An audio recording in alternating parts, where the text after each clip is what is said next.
Él insiste con que desde chico tenía clara su vocación por la política.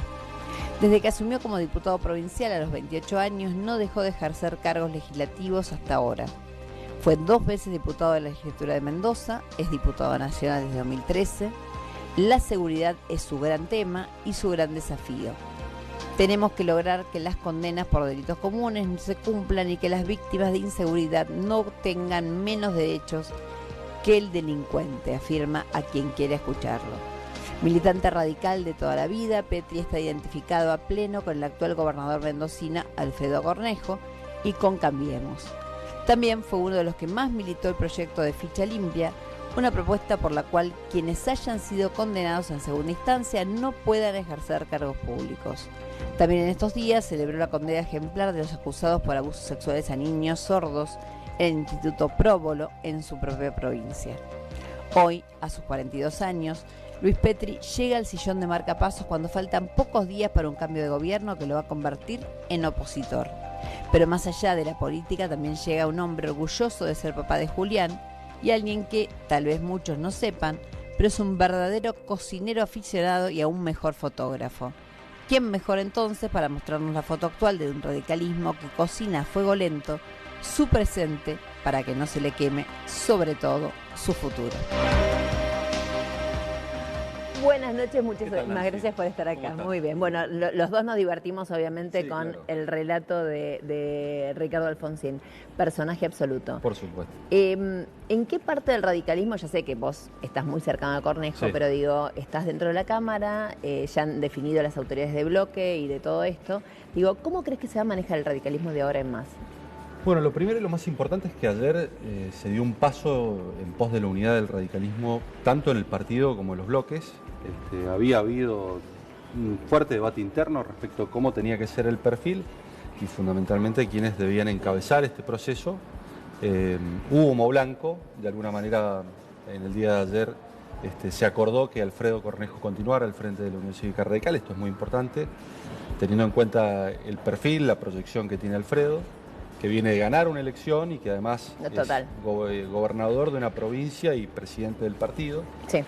Y por otro lado se decidió también la continuidad de Mario Negri al frente de los bloques, del interbloque de Cambiemos, una cuestión que todavía tenemos que terminar de discutir con el PRO y con la coalición cívica, pero al frente de la Unión Cívica Radical, integrando también a todos los sectores y logrando la unidad, ¿no? De que todos y cada uno de los espacios que están tanto en el partido como en el bloque se sientan representados, contenidos e integrados. Y si esto es muy importante, teniendo en cuenta lo que viene, teniendo en cuenta que el radicalismo va a dejar de ser un partido de oficialismo, de integrar, aún integrando un... ¿Vos también te enojás si yo digo que el radicalismo se siente cómodo en la oposición?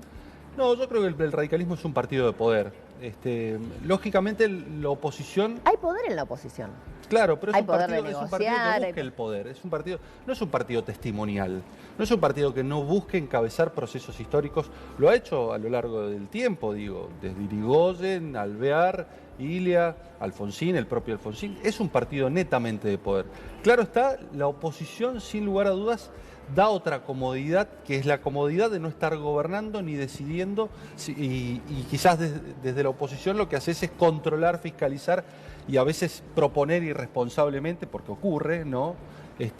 Políticas que posteriormente no pueden ser implementadas desde el gobierno. Con lo cual nosotros creemos que en este momento, en este contexto de la Argentina, nosotros tenemos que estar en el lugar donde la ciudadanía nos colocó, que es el rol de opositores, pero con una competencia colaborativa. Esto es, no ser una oposición cerrada, destructiva, que no esté abierta al diálogo. Me parece que nosotros reclamamos durante 4 años al kirchnerismo que dialogara y no logramos que lo hiciera. La verdad que fracasamos en ese intento, más allá que otros sectores del peronismo sí estuvieron dispuestos para dialogar.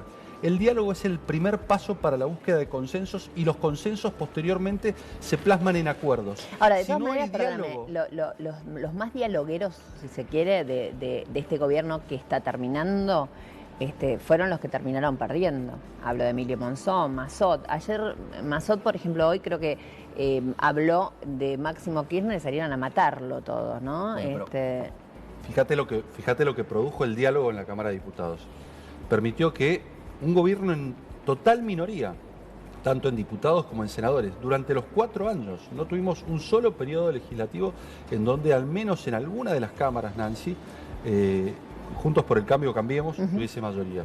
Y sin embargo, por el diálogo, que es el primer escalón para la búsqueda de acuerdos, nosotros llegamos a sancionar muchísimas leyes fundamentalmente en el primer periodo, fundamentalmente en lo que tiene que ver con 2016 y 2017. Exacto. Posteriormente ya vino la carrera electoral y esto complejizó y complicó mucho las cosas, fundamentalmente después de diciembre del 2017. ¿Vos te sentiste cómodo en la grieta?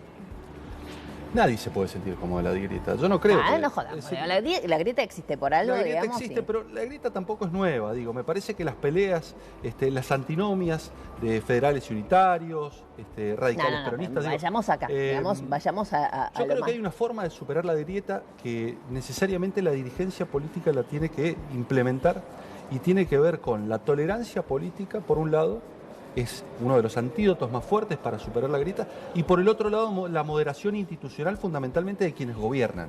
Esto es, que no busquen cambiar las reglas, que no busquen modificar constitución, que no busquen modificar leyes electorales, digo, que estén autolimitándose en el ejercicio del poder, que no busquen superpoderes, por ejemplo.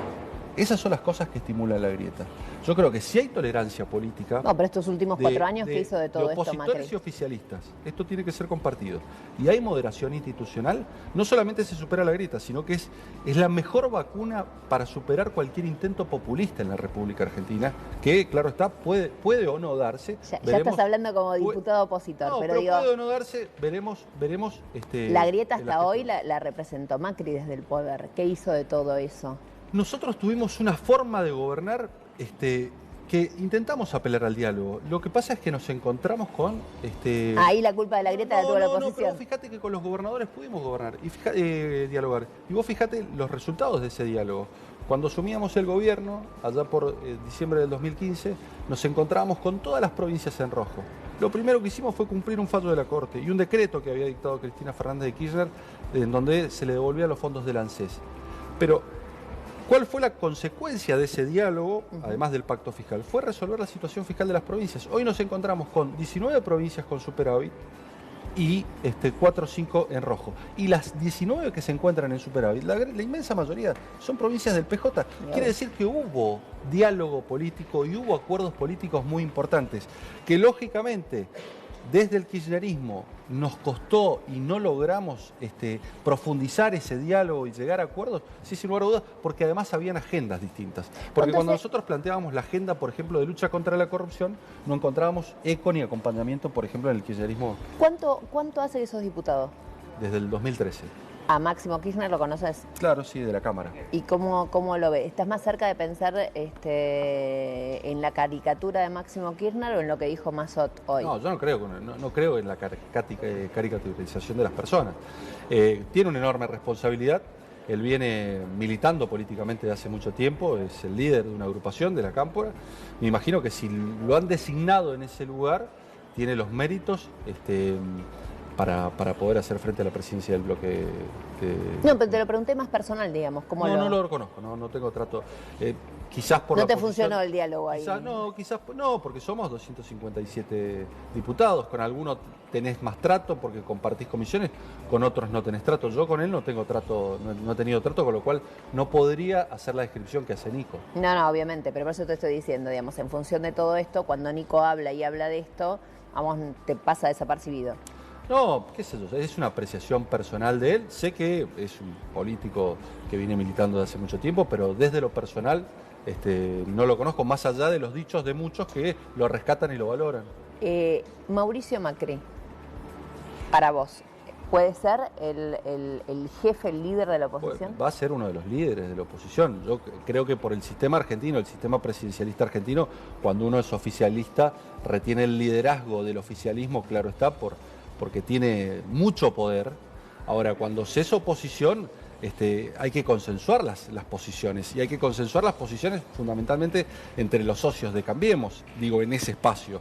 Y me imagino protagonismos compartidos, no me imagino un radicalismo como furgón de cola, ni de la coalición cívica, ni del PRO. Me imagino un radicalismo peleando espacios de poder, expectante, competitivo, con propuestas, encabezando por momentos, por otros momentos encabezará el PRO. ¿Y el mea culpa para cuándo? Es que nosotros hemos hecho mucho mea culpa, Nancy. Si hay algo que le ha sobrado a este gobierno es reconocer errores. Digo, si vos haces un raconto de la cantidad de veces que un presidente, que los presidentes de los bloques, que el presidente del partido criticó o eventualmente reconoció críticas, recogió el guante y reconoció errores, me parece que debemos ser la agrupación política del Frente Electoral que más veces en la historia reconoció haberse equivocado. Yo te invito a que vos busques en archivo algún momento en la historia del kirchnerismo que haya reconocido un solo error. Digo, vamos a empezar a verlo ahora. Bueno, un solo error. Y si a este gobierno le sobró algo, es autocrítica respecto de los errores que cometía. De hecho, el propio presidente Cristina dijo, nombrar a Alberto, en lo económico. Lo seguimos otro día, pero Dale. que Cristina nombre a Alberto fue la autocrítica mayor. Por supuesto. Sí, señora. Hasta la próxima. Muchísimas gracias.